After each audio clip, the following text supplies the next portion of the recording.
সাত দফা দাবি নিয়ে বাঁশবেড়িয়া পঞ্চাননতলা থেকে মিছিল করে স্থানীয় মণ্ডল সভাপতি সুরেশ চৌধুরীর নেতৃত্বে আজ দুপুর 12টা নাগাদ যায় বিজেপি নেতাকর্মীরা এদিন পৌরসভার সামনে গেট আটকে পুলিশ মিছিল থামায়।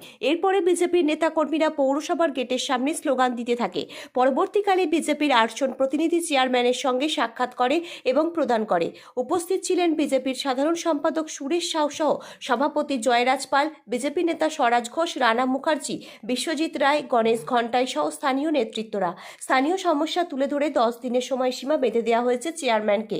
সমস্যার সমাধান না হলে বৃহত্তর আন্দোলনে যাবে বলে জানিয়েছেন বিজেপির হুগলি জেলা সাধারণ সম্পাদক Suresh Sau. Bureau report R.News। অনুমতি নিয়েছি এবং আপনাদেরও অনুমতি নিয়েছি। আমাদেরকে ঢোকার ব্যবস্থা করে দিন, আমাদের গেটটা খুলে দিন। আমরা এখানটি সবাই দাঁড়িয়ে থাকবে, কেউ মানে উপরে আমাদের প্রতিনিধির 5-6 জন যাবে।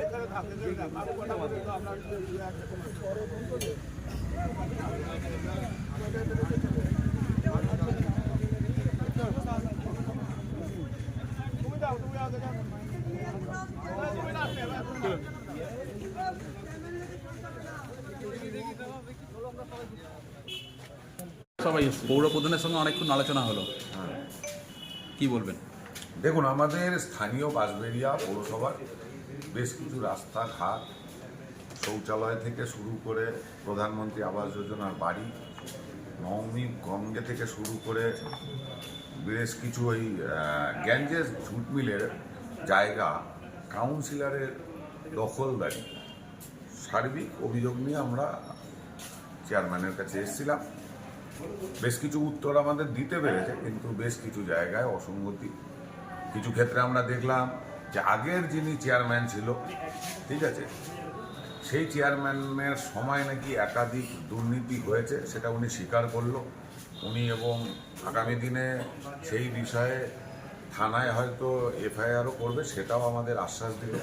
গ্যাঞ্জেস জুট মিলের যে একটা জায়গা রয়েছে, কোম্পানির জায়গা, সেই কোম্পানির জায়গা 9 নম্বর ওয়ার্ডের কাউন্সিলর দেবাশিস সাধুকা তিনি নিজের করে নিয়ে বিক্রি করে দিয়েছে অনৈতিকভাবে, সেটাও আমরা জানালাম।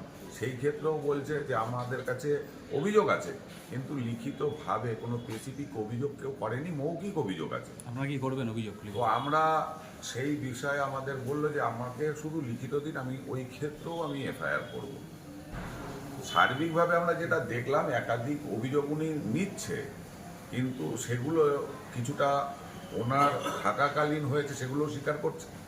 আর ওনার আগে যিনি ছিল চেয়ারম্যান, তার ক্ষেত্রে যেমন এই যে আমরা একটা কাগজ দিয়েছি, প্রায় 52 জন উপভোক্তা 2 নম্বর ওয়ার্ডে থাকে, তাদের শৌচালয়ের জন্য টাকা বরাদ্দ হয়েছে। ভাবুন, তাদের শৌচালয়ের জন্য 2017 সালে টাকা বরাদ্দ হয়েছে প্রায় 16,000 টাকা করে একজনের মাথা পিছু। সেই টাকা অন্য একজনের অ্যাকাউন্ট করে সেই টাকা বার করে নেওয়া হয়েছে।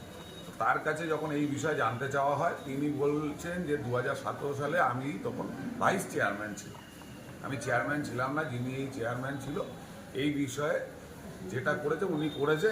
তো আমরা এই বিষয়ে অবশ্যই 10 দিনের মধ্যে এফআইআর করবো, এইটা আমাদের আশ্বাস দিয়েছে। কিন্তু ঘটনা হচ্ছে, উনি তো একবারে দায় এড়াতে পারে না, কারণ সেই সময় উনিও ভাইস চেয়ারম্যান ছিল। তো সেই জায়গায় দাঁড়িয়ে আমরা চাইছি যে যাদের নাম এই তালিকায় আমরা দিয়ে গেলাম, তারা এই ক্ষেত্রে সম্পূর্ণ কাজটা করে তারা উপভোক্তা হিসেবে একবারে মানে এদের টাকা বেরিয়ে গেছে। আর সেই টাকাটা আবার কত বড় কেলেঙ্কারি, দেখুন, ক্যাশ টাকায় ডিল হয়েছে, সেটা মানে ক্যাশ টাকা তারা ভোগ করে নিয়েছে।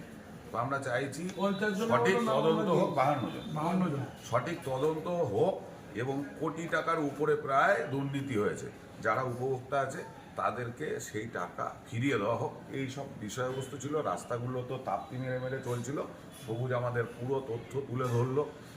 একটা প্রাইমারি স্কুল আছে 5 নম্বর ওয়ার্ডে, সেই প্রাইমারি স্কুলে অস্থায়ী শিক্ষক দিয়ে পরিচালনা করা হচ্ছে।